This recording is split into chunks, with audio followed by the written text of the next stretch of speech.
Hello Bukidnon. So kita niyo mga guys nga ang dalan diri sa Bukidnon, labi na diri sa Don Carlos, 6 lane na nidiri ang atong linya. So makita ninyo ang kalahian karon sa Bukidnon. So klaro kayong in preparation for this sa International Airport nga paghimuon dito sa may Barangay Mare-Mare, Don Carlos, Bukidnon.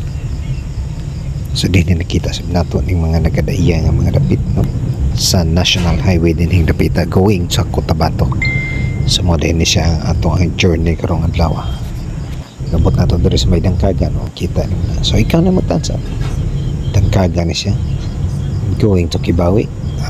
Pahimanglo lang dai nga dunay gitawag og speed limit ang Dangkagan. So ay mo kumpiyansa kay naisig pa musel diri dapita basin niya usamos maigo ni ilang musel. Welcome sa lungsod sa Dangkagan. Gitawag no. So ano siya guys travelers nga ang Dangkagan. So hinihina lang mo patuman ni sila mo speed limit. Dangkagan So na ay mga designated nga speed limit areas na 60-80 nga balaw sa ilahang speed. Bantay mo kay mamusel mga kaigsunan. So man siya mga highways nga itong ginataha karong adlaw. Pag-abot sa nato dinhi sa may Bukidnon, Kibawi nga area. So nagpakita ang nindot kay sa nga tanan nga panganod dinhi sa mao nga dapit. So mao nga kung magbiyahe mo, magdalagi mo badi-badi nga tig video para makita ninyo kung unsa ang kanindot sa mga dapit nga inyo agian.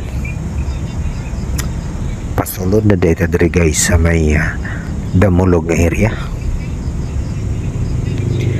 Familiar kay mga nagabiyahe going Chinsan o gasa mga dapita. So makita niyo mga nindot kayo ng mga lugar nining dapita. Ayun, sinantas Damulog. Nigawas na pa ng bus. Rural mga gala. Yan, favorite natin yan.